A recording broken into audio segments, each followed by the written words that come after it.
Okay, Right. there we go. You can Thank you speak. so much. I'm so excited to just be delving into a little bit more this week. I think, as I was doing some preparation work, you really realize there's so much information and a lot of understanding that needs to come into this specific topic. I spoke to someone recently, and the lady said to me, "You really don't have to worry about all these things. Jesus, he sort of nullifies all of that." And although I can really see where the heart is coming from, and it is true that the cross has crucified all of this, and all of the shame connected to it, and all of the death connected to it, it is still a very real reality that sons of God are struggling in this age with stressors and traumas and memories and triggers and stuff like that.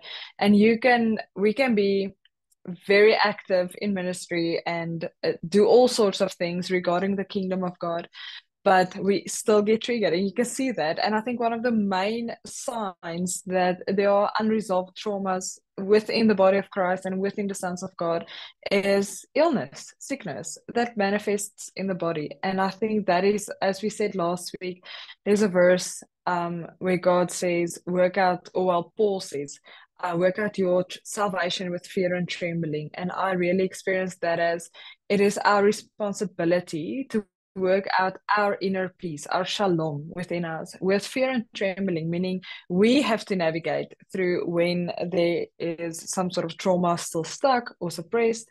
So, yes, God He heals us fully, and He says, I'm close to the brokenhearted, and I will heal you, and I will apply the balm of Gilead to you. But it's our responsibility to actually notice there's something that needs to be brought to Him. Because if I had to ask, and I often ask this with a lot of my clients, if you encounter any sort of negative situation or a conflicting situation with another person, and you feel a bit emotionally overwhelmed, what do you do? What do you do with that? And most often the answer would be, no, well, I don't really know. Most of the time, I would avoid the person, go into my own space, work through the emotion, you know, think about it maybe 3 times, you overthink the situation, and then I leave it until it's better, because it always gets better. But that in its essence is simply avoiding something. That is not really processing that.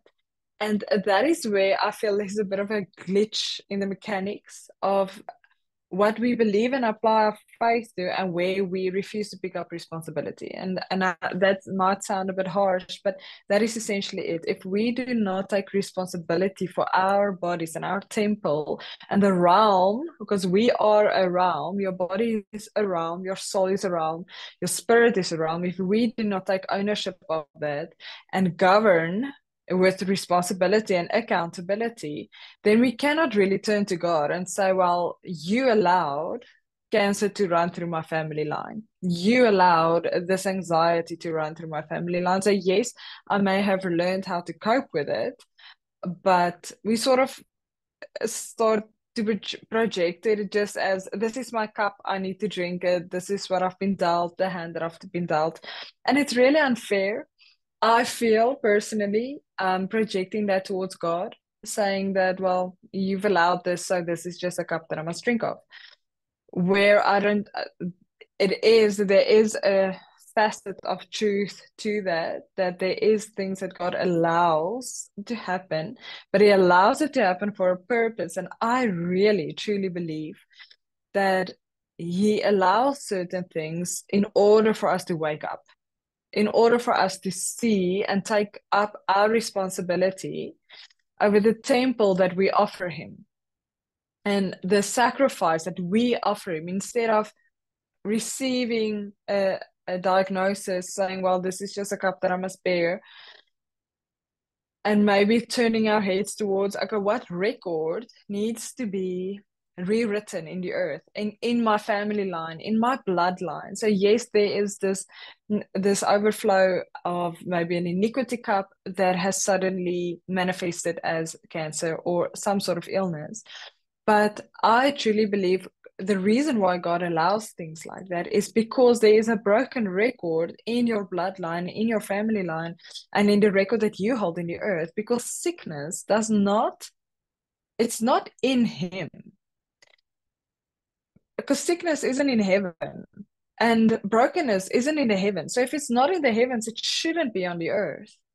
And we need to take up responsibility instead of just accepting that that is just the way life goes sometimes. And I'm starting with sicknesses because that is a very clear and definite sign that there is suppressed traumas, there is stuff happened, and the body is manifesting and starting to portray things that have actually just been submerged and suppressed in the soul and in the spiritual dimensions.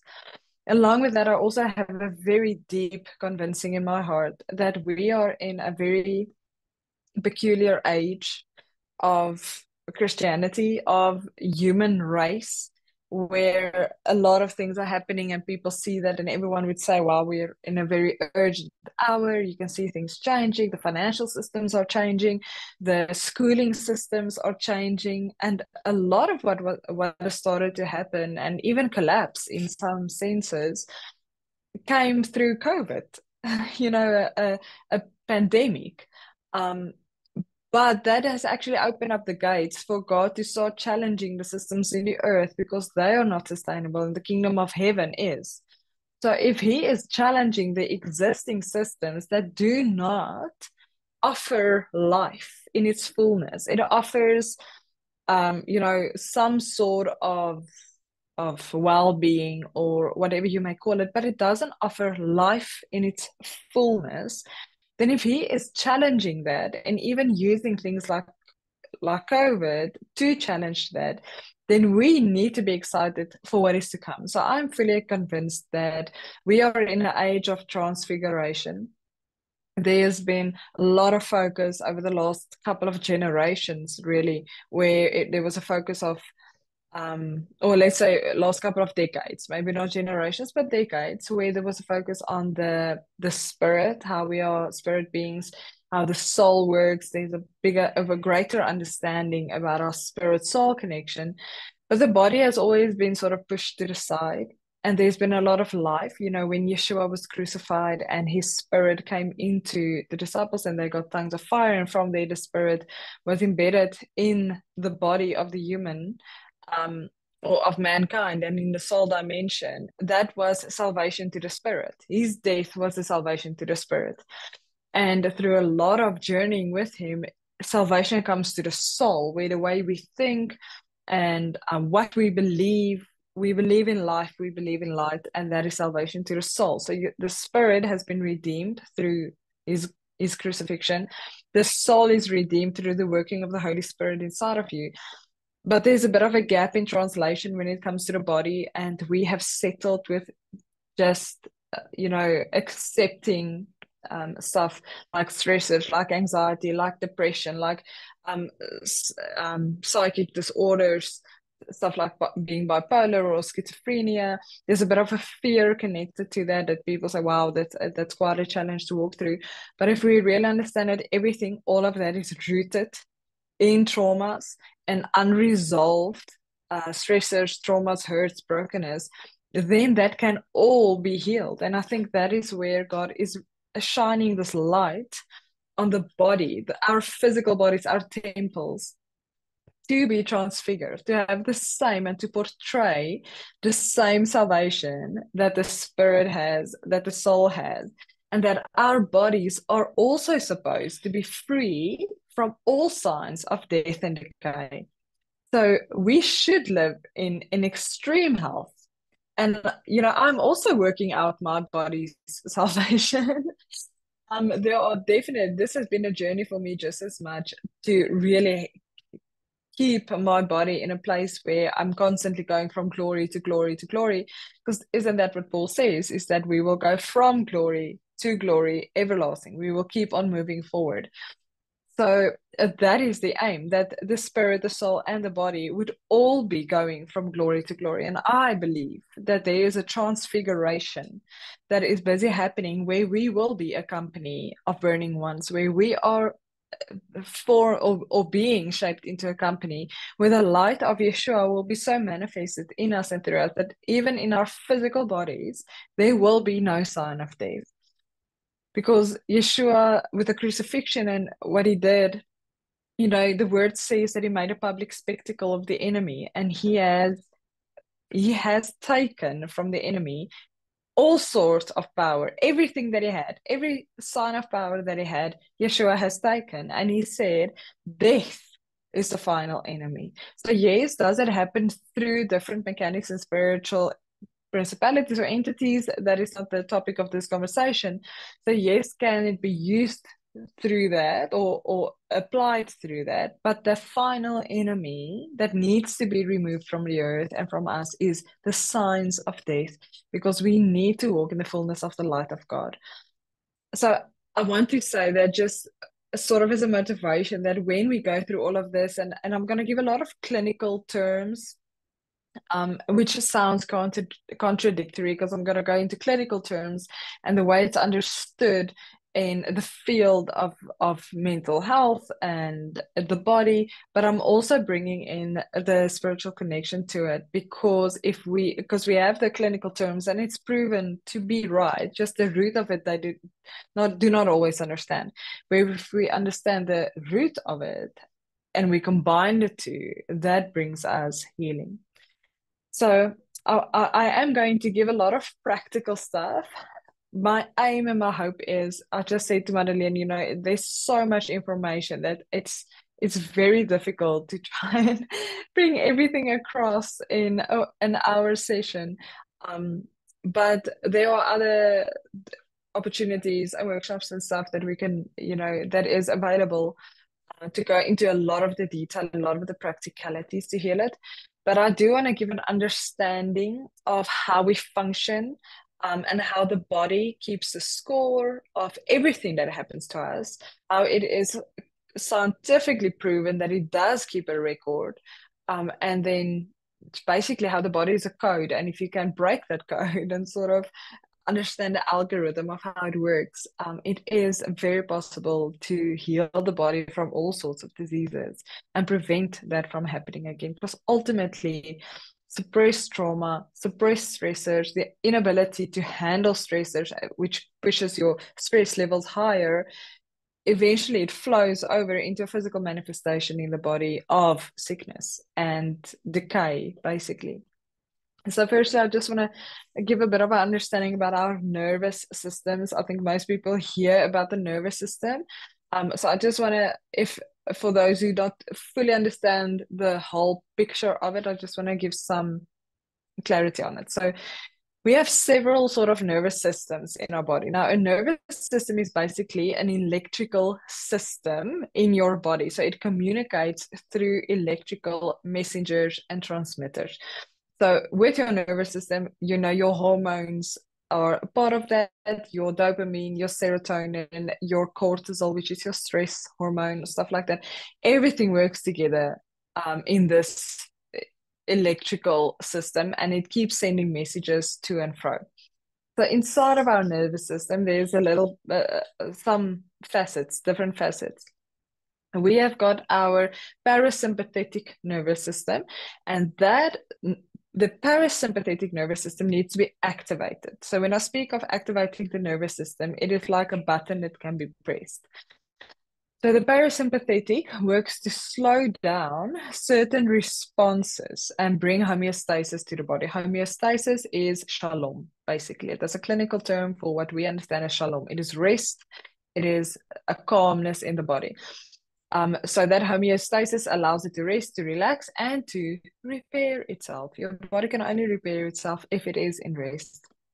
So these responses include an increase of digestive enzymes in your gut, decreased heart rates, and also relax and heal the muscle tissue. So in short, it helps us to rest and digest. If you've ever heard that in a scientific form, it is rest and digest. Then you've got your sympathetic nervous system, and that is responsible for our fight, flight, or freeze responses. So when we are faced with any sort of perceived threat, that can be emotional or physical, this system is activated and enables us for an autonomic or involuntary response, basically, such as increased heart rate, elevated blood pressures, respiratory rate, as well as excessive sweating, maybe. It pushes up the adrenal levels or the adrenaline levels in your body so that you can run if you need to. It enables the body to remove itself from the threat. So I just said that the threat can be physical or emotional, meaning your brain cannot differentiate between a physical threat, like a lion attacking you and you need to get out of that, and an emotional threat, abuse, any sort of abuse, narcissistic relationships, any sort of emotional negative impact. Your brain cannot dissociate between the two. It doesn't know how to. All it understands is, I feel a threat. There is something that is threatening me. So then the sympathetic nervous system automatically gets activated.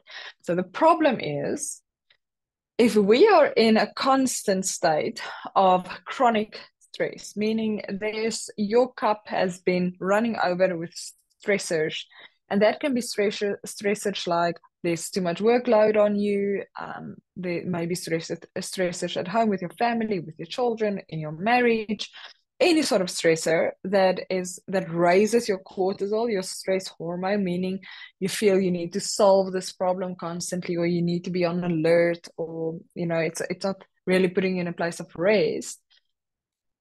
That or the response that you get from that, if your cup is too full and stays that way, then eventually it starts to program your nervous system to constantly run only on that programming, only to run on that sort of response constantly. So then we have issues like adrenal fatigue and chronic fatigue disorders, where their adrenal glands, which is a key and pivotal hormone system in our bodies, the adrenals fatigue. They run out of assistance. And then we have chronic fatigue, where people simply have a nervous breakdown. They call it a nervous breakdown, but what actually is happening is the body is shutting down completely, because the stress levels have been so high for so long that it doesn't know how to get back into rest. So ideally, our sympathetic nervous system, the one responsible for our fight or flight, should only be activated in real cases of threat, meaning my life is in danger. The body responds with the sympathetic nervous system, where it gets activated. It pushes up the cortisol and adrenaline hormones so that you can run, fight or flight. That is your two, fight or flight, get out of it, get back into a place of safety. So that would be when there is an attack, or any sort of immediate big trauma happening. But if in a state of, like we spoke of last week, with complex trauma is a prolonged negative situation. So it's not immediate, it's an accident, or there was a murder, or there was a rape, or this once-off sort of incident. This is prolonged negativity or hurtful situation, negative situation. So if you are constantly in that for too long, and I want to say chronic stress is definitely traumatic, because we're supposed to be in so much stress constantly. So that can be traumatic to your nervous system. And then it starts to program itself to just run on those hormones. So you start to feel that if you don't stress, you don't really know what you're doing. And that's not healthy. That's not the way it's supposed to be. We shouldn't be on high alert constantly. But the body starts to go out of balance, and the physical body responds only to what you perceive here to be a threat. So what we ideally want is to remain in our parasympathetic nervous system. So I just want to make it clear, we spoke about it last week, but I really do want this session to just shine some light. A lot of people who've never had any sort of intense traumatic experience They don't think they carry any trauma or stressors. Where really in truth, we all do. We all do. This is something we all have to work out. Some to a lesser degree than others, maybe, but we all have some sort of chronic stress trigger inside of us that makes us act out of a place of rest or away from that, meaning you're not in rest, you don't act in rest. And it shapes the world you live in because we create the world we live in. The word says, as a man thinks in his heart, so is he. The word also says in quantum physics actually proves it that the outcome or the observer determines the outcome of something.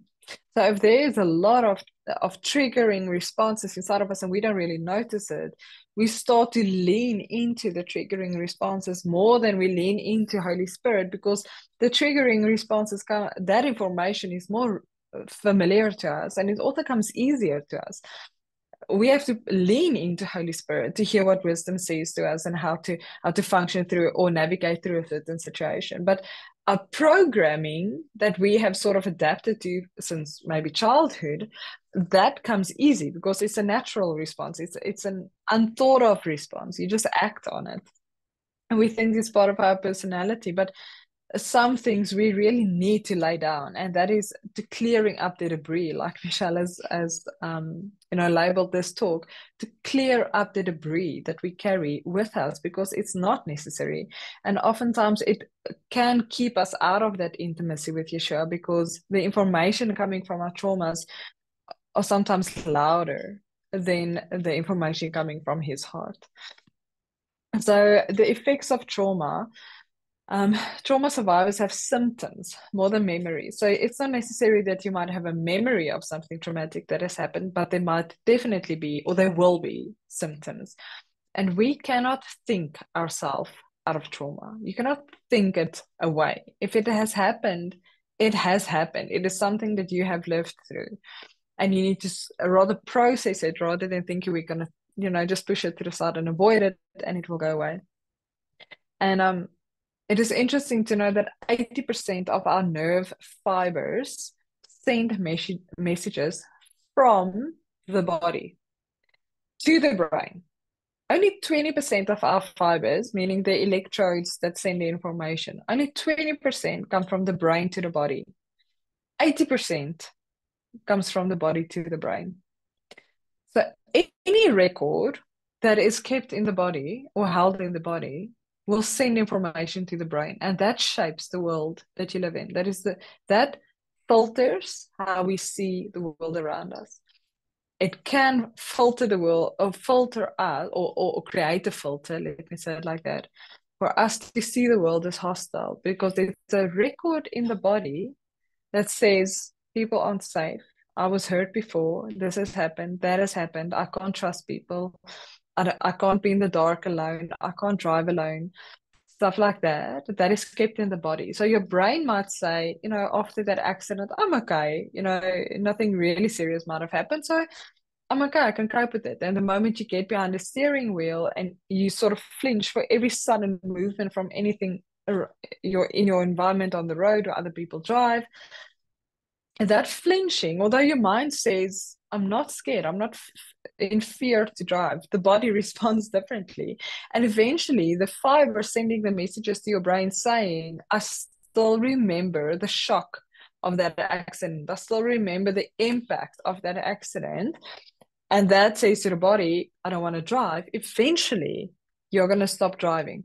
So your brain might say to you, I'm not fearful to drive, but eventually you're going to not want to get in the car because the body sends more information to the brain than the other way around. The fact is also that every time that you think of a negative event, you experience in your body that exact event over and over again. That is also why it's necessary for us to really process the I want to say catastrophes that has happened in our lives and really come to a place where we can surrender that to God. Because if we do not, and if we do not surrender that fully, meaning we have actually found peace in that and we're able to give it to God for him to remove the broken record thereof every time that you think of it. Because like I say, if something happened, it happened. you can't undo what happened. Forgetting it or not remembering that trauma doesn't mean it didn't happen. And it sounds harsh when I say it like that.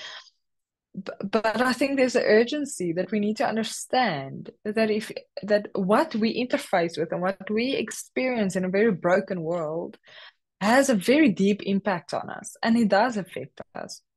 And if we do not take, I want to say, authority over that, and we just think we need to push it to the side, Jesus will eventually heal it. He wants us to be accountable for our own rest and our own shalom. And if we do not do that, you are going to eventually remember what happened, because it was something that has imprinted in us, what happened. But if we are able to heal that and heal the nervous system from what happened, then we can think of it without experiencing the same emotional cascade again. But if we don't do it, your body will go through the same emotional response that it experienced in that exact moment when it happens, because your body produces the exact same chemicals when you think of it as when it happened. So we relive the experiences subconsciously every time a memory surfaces and we get triggered in something. And that is why I feel I was got a very urgent call for us to deal with these things, because it is taking us deeper. And things might not get easier in the world. Things are really getting very interesting, to say the least. And if we get triggered by small things that happen to us, or not small, let me rephrase that. It's not small at all. No trauma is small. But if we get triggered by things that happened in our past, then we do not have the resilience to stand in what is happening now. And that is why we see people collapsing, and we see sons of God collapsing under pressure. And the word says that, things will happen in the world where the hearts of the people will fail them if they cannot stand strong. And I'm not someone at all that feel, I'm very much an optimist, and I'm so excited for the age that we are in, and what God is doing, and to be the company of people where He is doing this in. There's a verse in Hebrews that says that the saints of then, they wished that they could be part of this group, but they did all that they can do so that the end generation will walk in the fullness of the glory. That is literally written in so many words in Hebrews. I think it's Hebrews 11, where it says that the saints of before did all that they can do to finish their call, so that the end time generation can eat the fruit of what God is doing. And I honestly believe that we are in that time and space where we will eat the fruit of the fullness of glory, meaning our bodies are healed, our souls are healed. And then our external factors and the things that happen in the earth around us, yes, we might witness it, but it will not kill us. I want to say that we will not taste the death of it. We will be able to be resilient in that. And instead of tasting death, we give life. We give it out because we have resilience to do that. So I just want to give a few just the effects of trauma. I'm going to name a few. There are so many things, but I want to name a few for those who feel they're not really sure if they do show any effects of trauma. So we have physical sensations, and physical sensations are body tension, numbing, heightened startle responses, meaning you scare very easily. That's a very big sign that you're constantly on high alert, so your stress levels are raised. You can experience some tingling in your body, a restlessness, feeling on edge, intense energy, that bursts of crazy energy that you constantly need to be busy with something, dizziness or irritability. Then we have some hypervigilance. I'm going to give you headings and then stuff, or subheadings and then stuff, just to sort of recognize it. We've got hypervigilance. That is people that are constantly very hyper alert and aware of their surroundings. So they're constantly scanning the room, scanning their environment, seeing where the threats might be. They are on constant alert, for potential dangers and threats.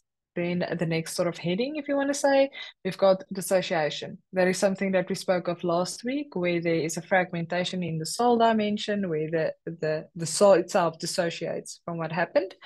that causes flashbacks where you don't have a clear consecutive memory of what happened, or the scene of the crime. I want to say it doesn't run a consecutive memory trail. You just have these sudden flashbacks. It also leads to memory loss. It can be for time of periods or certain events or some people. There's a sense of being detached from yourself. You feel disconnected. You feel disconnected from the space and time that you are in.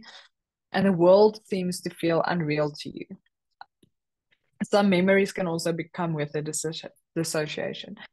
Then we've got another subheading. It's a heightened sensitivity. You take everything extremely personal, and you're very sensitive to critique, very sensitive to other people's words and their actions, and you internalize it as that you are wrong. Someone's negative behavior is just a result of that you are not good enough, or you did something wrong, which is not the truth.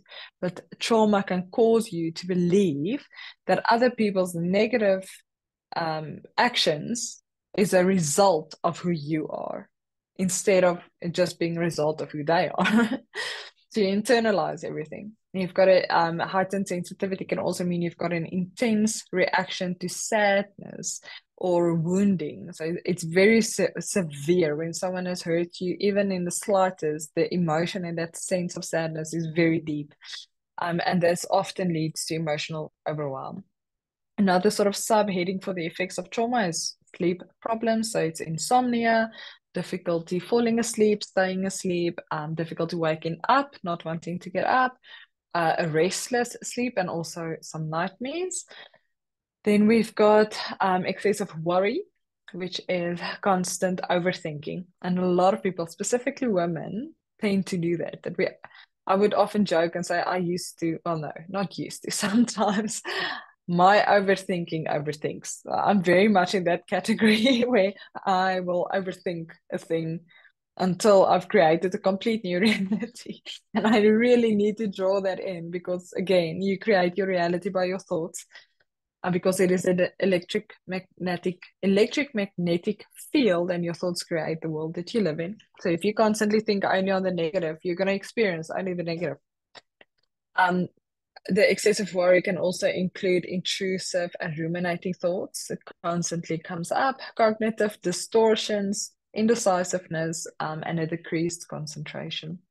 Health symptoms, I don't think I need to really go into that, but it's a compromised immune system, autoimmune illnesses, headaches or migraines, high blood pressure, diabetes, gastrointestinal issues, any sort of gut issue, IBS, spastic colon, leaky gut, stuff like that, arthritis, chronic pains, and then chronic and adrenal fatigue. The eating disorders are a clear sign of suppressed traumas or unhealed traumas. Eating disorders are comfort eating, it is anorexia, or any sort of unhealthy relationship with food, that you see food as comfort instead of a nutritional sustenance. And that was also really something that I needed to heal from. Self-destructive behavior is an effect of trauma. So self-mutilation, suicidal thoughts, substance abuse, addictions, self-hatred and shame. And then we've got depression and anxiety disorders. And anxiety doesn't always have to be, when it escalates to a point where it's very severe, you can have anxiety attacks. Anxiety can manifest as shortness of breath, as heart palpitations, as a knot in the stomach, like it feels like you cannot really breathe, something is squeezing you, heaviness, a heavy heart, a lack of joy, feeling constant fear, mood swings, stuff like that, is a sense of hopelessness. That can all be signs of anxiety because your stress levels are way too high. And then last week, sorry guys, I hope I'm not talking too fast, but I really want to give some very basic information, and then we can go forward from there in one way or another to sort of start healing that. So I'm going to get to a point where I'm going to give you some advice as to how to start addressing these things. But I do want you to just be aware. You can come back to this teaching and just listen and say, oh, wow, I really do that. I really suffer from sleeping disorders. I really have a lot of pain in my body, stuff like that. So the trauma responses, that is the effects of trauma. The trauma responses we spoke about last week, so I'm not going to go too much into that, but that is basically your fight, flight, freeze, or fawn. your flight is that you want to run away, you're a workaholic, you avoid other situations, can often isolate yourself. Fight is very aggressive. Sometimes it can lead to narcissistic tendencies, very controlling, anger outbursts, irritability, stuff like that. Freeze is dissociation, a numbing effect. You completely shut down in any sort of confrontational situation. You feel stuck. You might want to sleep a lot. And then your fawning is your people pleasing. So that is where you are often emotionally easily overwhelmed, and you tend to create codependent relationships with people, meaning it's not really healthy, but you're codependent on each other, and you're very appeasing. You just want to make sure everyone else is always okay, and you sort of suppress your own needs and desires. It also often means there's no boundary. So people do with you what they feel their need is, and you don't really have the strength to stand up to that. So that is your 4 responses. And we will all sort of fall into one or other category. And the response isn't always bad.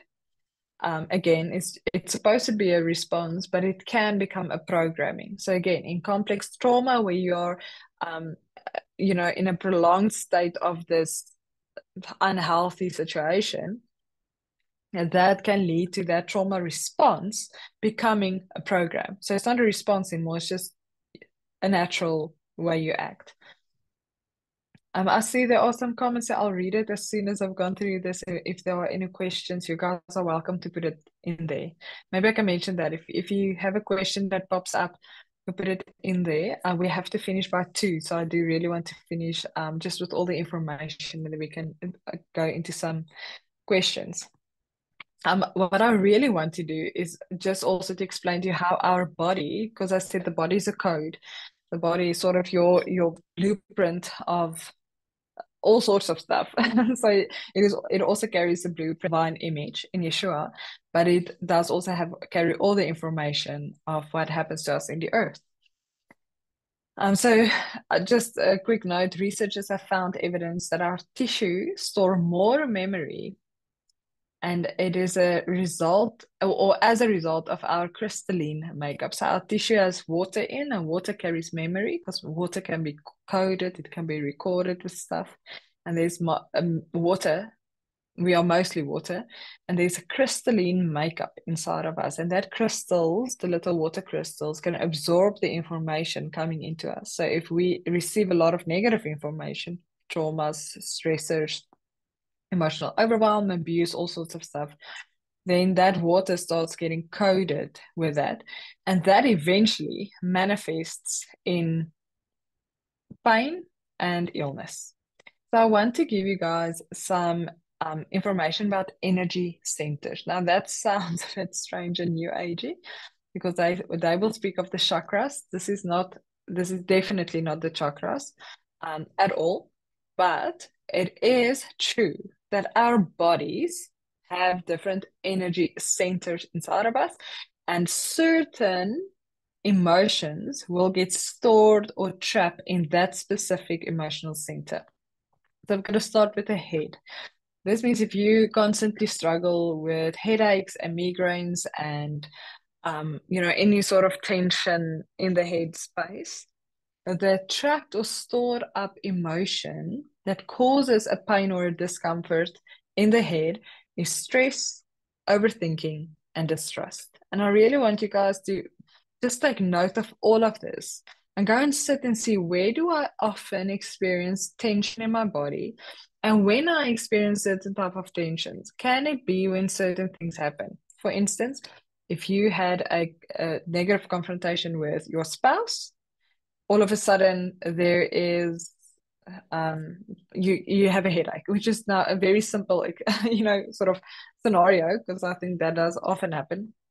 But the reason you've got a headache is because there's this close relationship, this person that is interconnected with you, and there's stress and tension there. So where does it go? Because we overthink things.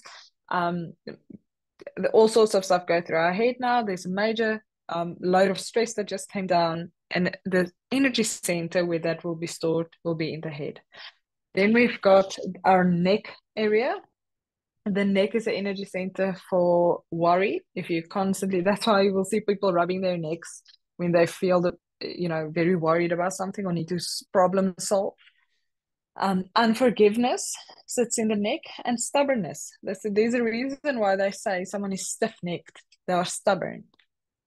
So stubbornness, even towards God, pain or tension and discomfort will start to manifest in the neck area. Shoulders is the emotional burdens. It also is the energy center for false responsibility, a lack of joy, and a bad attitude. So if you feel constant tension in your shoulders, it might be that there are emotional burdens or false responsibilities that you need to carry. Upper back, the energy center is a lack of emotional support, feeling unloved, or holding back love. If you're scared to show someone that you show love, because in the past, when you extended love to someone, it was rejected, then we can become fearful of extending that love. So we rather keep it here and not show people how we truly feel. That can cause a pain or tension manifestation in the upper back. Your mid back, stuck in the past or guilt. The lower back, financial fear, lack of support as well, and betrayal. There's also a reason why they say I've been stabbed in the back. So betrayal, being stabbed in the back, is a emotional manifestation that would cause pain and tension in the lower back specifically. And I want to share something. Okay, I'll share that afterwards. Let me not get distracted. The elbows, which is interesting. People that got very stiff elbows, or there's a medical term. Is it a tennis elbow? I think they call it resistance to change. That will manifest there. The stomach, the digestive system, the gut area, very, very key for us. It's a center for grief, anxiety, and anger. So if you've got any unresolved anger or grief or anxiety, that's what the word says in Psalms. When you feel anxious, it will feel like you've been kicked in the gut, and God says, I will breathe new breath into you. But even the word says that anxiety and that knot in the stomach and gut issues go hand in hand together. So we've got stomach, then the wrist or the hand. If you're very antisocial or tend to isolate yourself, you might experience some tension in your wrists or in your hands. In the hips, it is a fear of change or moving forward, and also a lack of vision. If you feel you have nothing to live for, a lot of times there would be pain in the hips. Then the pelvic and the reproductive organs would be an energy center for feeling powerless, and all unhealed sexual traumas, obviously, would be stored there. But also more than that, there can be a lot of other traumas like fear or relationship fears and stuff that can also be stored there. So that would often manifest in like endometriosis or cysts on the ovaries, prostate cancers, stuff like that. It would be a feeling powerless and also holding on to some bitterness and anger maybe towards other people. Cancer in its essence is really it's a bitterness that's being made manifest. The knees, if you're a very rigid person, you might experience some pain or tension in the knees, because being rigid isn't really being in rest. It also means that you're just constantly in a fight sort of mode. But it's also energy center for being prideful and egocentric. So that's sort of a character thing that needs to be sorted out. And calves or the lower leg is jealousy or unworthiness, a sense of unworthiness.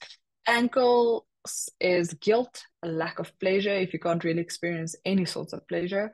And instability, if you're very, unstable in your decisions.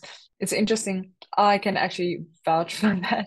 I've recently learned that my ankles aren't very strong.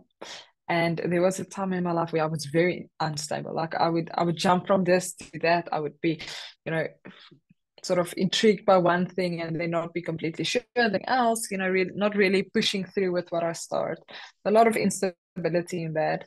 I think it came from a root of having a fear of not being perfect in what I offer at the end. So I would start something, scared it won't be perfect the way it is in my head, and then stop it. Leave it again. So, but that's just a quick testimony to that. And then feed this energy center for depression, a lack of excitement, and experiencing new things. So you'd often see that people that suffer from depression, if you start giving them foot massages, the depression will start to lift because the tension is being worked out. So before I go to, if there are any questions, there are certain things that I think it seems so simple to do, yet it can also be a bit of a challenge, especially if you're not used to it. So I want to give 4 tips to really start working through this, because now I've mentioned a lot of things, and my hope is that in the short space of time that we've got is that you would at least sit and be able to recognize, wow, okay, this is the way I respond to something. Yes, I struggle with this. My body's in constant pain. I do have a fear of having some sort of illness. That every sort of aspect is a journey to walk on its own. And I think there are different sources of assistance and help as to how to work out each road or each path that everyone takes. But there are certain things that across the board is going to assist you and help you to heal. Firstly, exercise. Exercise is crucial for our bodies, and it doesn't have to be intense exercise, especially not intense exercise.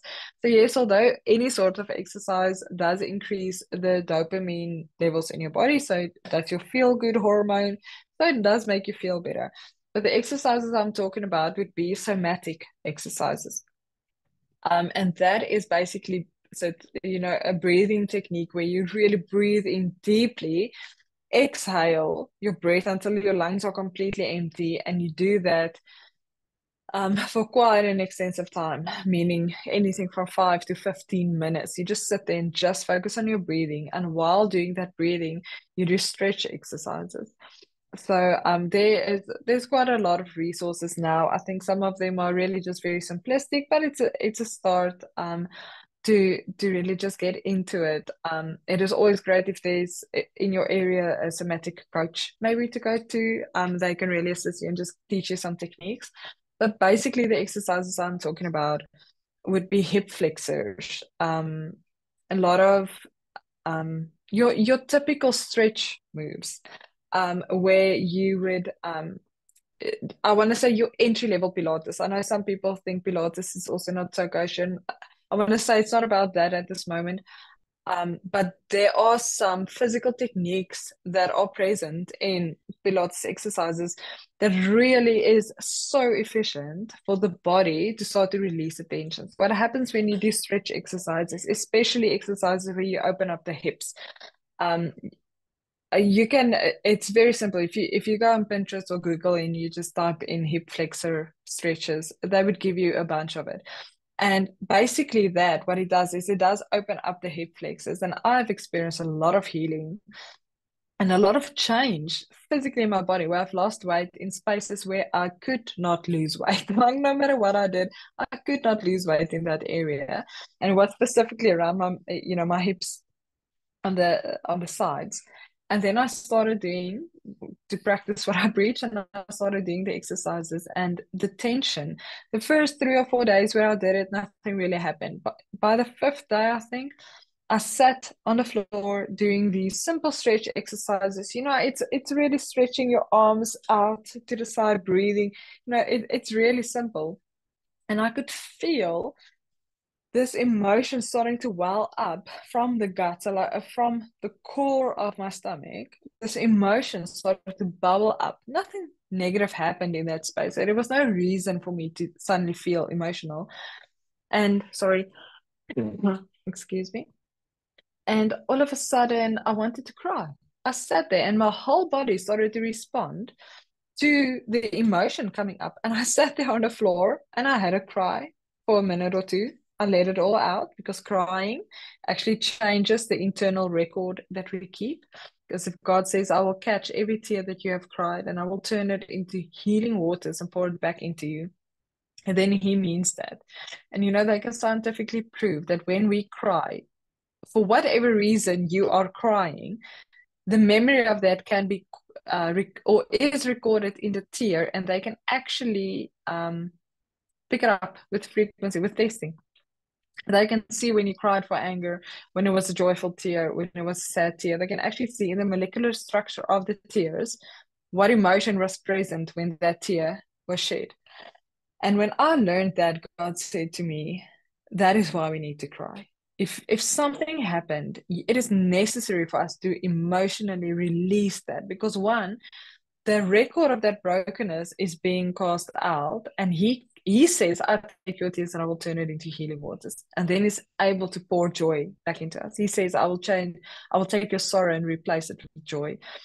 One of the ways, it's not the only way, but one of the ways that he's able to do that is when we cry, we release the memory and the emotion of that trauma out, and he's able to heal it. So crying, really, I feel it's pivotal for us. It's really, really needed. But anyway, so I sat on the floor, I had a bit of a cry, and my day went on. And I try to do at least 10 minutes of just stretches, where I open up the hip flexors a bit, align my back, and just do some pelvic tilts.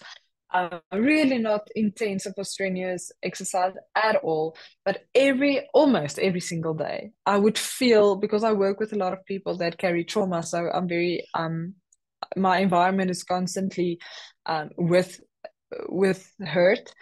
So I do tend to absorb that a little bit, so I can understand why, even though it might not be anything drastic in my life now, something that I've absorbed from someone else, my body would start to shake. So my arms would start shaking with emotion, and I would just release it. It's not always a cry, but it can just be a few deep breaths just to process that what you are feeling right now. And that is also crucial for us to actually acknowledge what we are feeling. Be a compassionate witness towards yourself. Acknowledge the pain. If you're sad, acknowledge the sadness. If you're angry, acknowledge the anger. You don't have to project it onto someone else, or you don't have to, being angry at something that happened when you were a child with one of your parents, and only now admitting that, goodness, that really hurt me, that damaged me, and I am angry that it has damaged me. There was an injustice done to me. It doesn't take back the forgiveness that you extended to them. It simply means that you are in yourself acknowledging something that you've suppressed. Because if you were a child and injustice was done to you, and you never really, maybe there wasn't a space where you can actually just say, I didn't like that when that happened. You were just sort of, you're supposed to be okay with this because you're 5 or whatever the case may be. And now as an adult, you realize that wasn't fair. And I was actually angry with that. To acknowledge that and just to sit with that emotion for a few minutes and allow it, they say in some circles, befriend the emotion. So you don't make it your own to keep it, but you befriend it. So you sit with that emotion and say, oh, that has really caused anger in me. That was unjust. It was unfair. It has, caused a ripple effect in my life that could have been different. So yes, it's not going to change the course of your life. That has already happened. But what it does is it tells your nervous system that you are safe towards yourself. You are a safe place for yourself, and you're compassionate towards yourself. So when something happens, acknowledge it, feel the emotion, just sit with it for a bit, and then you start to release it. Instead of suppressing it, then you say, okay, so I acknowledge the pain, I acknowledge the anger, this has happened, it was unfair, but I'm choosing now to give it over to God. Instead of saying, oh, I'm not allowed to be angry, the past is in the past, it shouldn't affect me anymore, Jesus, please help me to just not feel that way anymore. That is sort of avoiding it and hoping he's going to heal the wound in that. And he often does. But for us to take responsibility means that I am going to sit with this, say, this was unfair, but I choose. I choose to forgive this. I choose to extend grace to this, and I choose to surrender this to God now and rewrite the nervous system. So exercises like that helps. Rest. If you're someone that constantly needs to be busy, get to a place where at least for 30 minutes a day, just rest. Take a cup of coffee or tea, sit outside. It's also very good for our nervous system to go outside in the sunlight before 10 a.m. in the morning. The frequency of the light affects our brains, and it causes us to go into a place of shalom, or a place of rest. Another thing is your diet. if you're someone that struggles with depression or anxiety and stuff like that, eating a high protein and a fat-rich diet, healthy fats like avocados, stuff like that, eggs, that is very good for your nervous system to receive enough nutrients. So across the board, every one of us have to take responsibility for what we eat. Your diet has to be nutritional. But specifically, if you suffer from any sort of suppressed trauma, make sure that you get enough protein in. Eat a protein and a fat-rich breakfast. That helps the body to build resilience for the day coming up. So your diet is very crucial. And to go through an intermittent fast every now and again is also good to regenerate the cells. Even juice fasting is incredible. And then journaling, we spoke of this last week, is also very healing to start jotting and writing down and being very honest and transparent on those papers and just be true to yourself. And then there are other methods as well. There are some certain trauma release methods. If you have someone in your area that is a coach in that or, knowledgeable in that, it might be good if you've got very severe PTSD, meaning post-traumatic stress disorder. And then essential oils is such a good method for us to start releasing some trauma. The essential oils, the volatile molecules in the oils affect every cell in our body. And I work for Hadassah healing oils. So this isn't to promote them specifically. I do have a lot of honor for those of you who know Lisha and Hadassah oils. It's really changed a lot of people's lives. But the effects of the oils are really something that Abba is doing. It causes our bodies to start to release some suppressed traumas. So that is basically my tips as to how to start getting the stressors just out and in the air. And then, like I say, if it's very severe trauma record, then there are more intense things that you need to journey out and path or find a path through to navigate through. And there are a lot of people that are able to help, but I think for us to just be aware of it and to acknowledge it and to see it is something that we need to take responsibility of or for, and then we can take it from there. Okay, so I just want to open it up quickly. I do have to go in 3 minutes, but if there is someone that does have a question or want to ask something, then you are welcome to. Thank you, Renee. Thank you for your comment. It really blesses me to just be able to bring some light, shed some light on the situation, and to just let everybody know that we are all in the same boat. Like we are all working this out and trying to figure out how do we live from absolute peace in every aspect of our humanity. Okay, now